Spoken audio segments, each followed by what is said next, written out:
Hi everyone, welcome back to another blog after a break. Because मेरी तबीयत ना बहुत ज़्यादा ख़राब हो गई थी, तो मैं ब्लॉग नहीं डाल रही थी और मैं पढ़ाई भी नहीं कर रही थी। इतने दिनों से ना मैं स्कूल भी नहीं जा रही थी, और जब आज स्कूल जा रही थी तो मेरे साथ क्या हुआ आप आगे देखना। फर्स्टली मैं उठ गई थी 6 बजे और जल्दी से मैंने अपना बेड बना लिया। एंड देन मैंने जो भी मॉर्निंग रिचुअल्स होते हैं वो किए और वजू बना के मैंने नमाज़ अदा की। आफ्टर नमाज मैंने चिया सीड वाटर पिया था एंड देन 5 मिनट तक मेडिटेशन। ये सब करने के बाद मैंने जल्दी से अपना ब्रेकफास्ट किया and then I took shower. Shower लेने के बाद मैं स्कूल के लिए रेडी हो गई। मैंने बाल लिटरली सब बना लिए थे और मैंने बाहर जाके देखा तो एकदम से बारिश स्टार्ट हो गई, तो फिर मेरा कैंसिल हो गया स्कूल जाना। तो स्कूल जाना तो मेरा कैंसिल हो गया था। अब मैं मेरा मॉर्निंग को वेस्ट नहीं करना चाहती थी, तो मैंने फ्लावर से मैगी बनाई और उसको खाई एंड देन मैंने अपनी डेस्क क्लीनिंग की और फिर मैं स्टडी करने बैठ गई थी। मैंने बहुत कम स्टडी की थी बट की ज़रूर थी। मुझे नींद आ रही थी तो मैं सो गई थी। फिर और एक ही स्लॉट किया था मैंने उर्दू का। सुबह इस उर्दू का चैप्टर ना मैं फ़ोन से पढ़ रही थी, तो मैंने शूट नहीं किया वो, और अभी मैं सिर्फ रीडिंग कर रही थी। चैप्टर समझने के बाद मैंने क्वेश्चन अटेम्प्ट किए थे, क्योंकि तभी पता चलता है कि हमको कितना समझ में आ चुका है। सुबह आपकी पढ़ाई कैसी चल रही है मुझे कमेंट में ज़रूर बताना। एंड नेक्स्ट चैलेंज कौन सा चाहिए वो भी बता देना। और अभी तो वो चैलेंज चल ही रहा है जो मैंने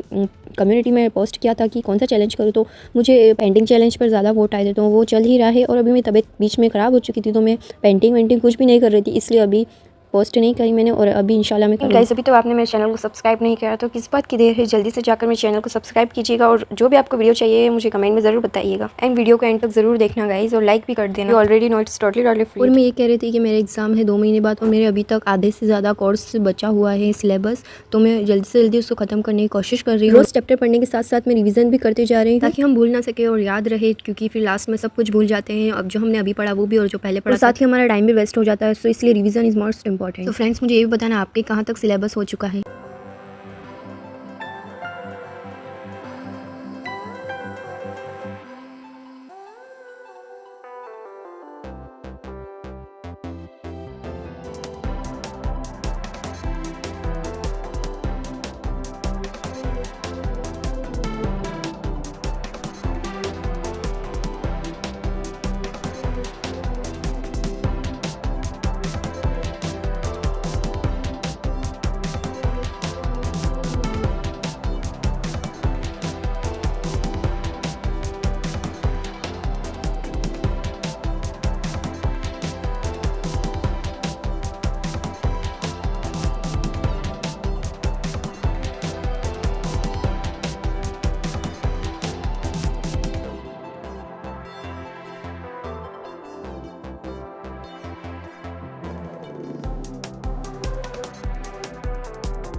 तो फाइनली उर्दू में मेरा काम हो गया था कंप्लीट। 2 चैप्टर हो चुके थे मेरे और रिवीजन भी हो चुका था। मैंने क्वेश्चन प्रैक्टिस भी कर ली थी इस चैप्टर की। सो अब मैं करने वाली हूँ इंग्लिश में मेरा बहुत सारा कोर्स बचा हुआ है, इसलिए मुझे जितना जल्दी हो सके मुझे कोर्स कंप्लीट करना पड़ेगा, और मुझे रिवीजन के लिए भी टाइम चाहिएगा, क्वेश्चन प्रैक्टिस के लिए भी टाइम चाहिएगा, इसलिए मैं चाहती हूँ कि जल्दी से कोर्स कंप्लीट हो जाए। अगर सिर्फ चैप्टर ही पढ़ना होता तो कितना अच्छा होता, पर नहीं, इसमें तो रिवीजन करना होता है, उसका क्वेश्चन आंसर्स भी करने होते हैं, उसकी समरी करनी होती है, इतने हेडेक के काम होते हैं। बट कोई नहीं गाइस, 2-3 महीने की तो बात है, फिर तो हमारी 12th खत्म हो जाएगी और हम आ जाएंगे कॉलेज में, हमें ग्रेजुएशन करनी पड़ेगी, तो हम सब इन चीज़ों को मिस करेंगे। एनीवेज गाइस, मेरी इंग्लिश हो चुकी थी और मैं करने वाली हूँ पेंटिंग, क्योंकि मेरे स्केच बुक में बहुत कम ड्राइंग्स बची हुई है और मैम ने हमें फिर से होमवर्क दे दिया कि 20 ड्राइंग्स बना के लानी, तो फिर इसलिए पढ़ाई के साथ साथ ये सब भी मैनेज करना पड़ता है, इसलिए मेरा सिलेबस थोड़ा धीरे धीरे चल रहा है। एनीवेज गाइस, आपको मेरी ड्राइंग कैसी लगी मुझे कमेंट में बताना। और ये है मेरा सिलेबस चार्ट, जिसे मैंने अपना पूरा प्लान कर रखे थे मंथ को, और जो भी मेरे चैप्टर हो जाते हैं उस पर मैं हाईलाइट कर देती, ताकि मुझे पता चले कि कितना बाकी है। एंड मैं अपनी डेस्क का वॉलपेपर चेंज कर रही थी, क्योंकि इतना ज़्यादा गंदा हो चुका था वो, मतलब ज़्यादा ही टाइम हो गया था उसको, तो मेरे पास उसका वॉलपेपर रखा हुआ था, तो मैंने उसको चेंज कर दिया। और मेरी डेस्क कितनी अब एस्थेटिक लग रही है, आप भी देख सकते हैं। डेस्क पर ना व्हाइट वॉलपेपर ही अच्छा लगता है, और वो जो ब्लैक लगा हुआ था उससे वो वाली वाइब नहीं आ रही थी। ये सब करने के बाद मैं पढ़ने बैठ गई थी इंग्लिश लिटरेचर में भी अब मेरे पोएम 4th चल रही है, अभी मुझे बहुत सारी पोएम करनी बाकी है,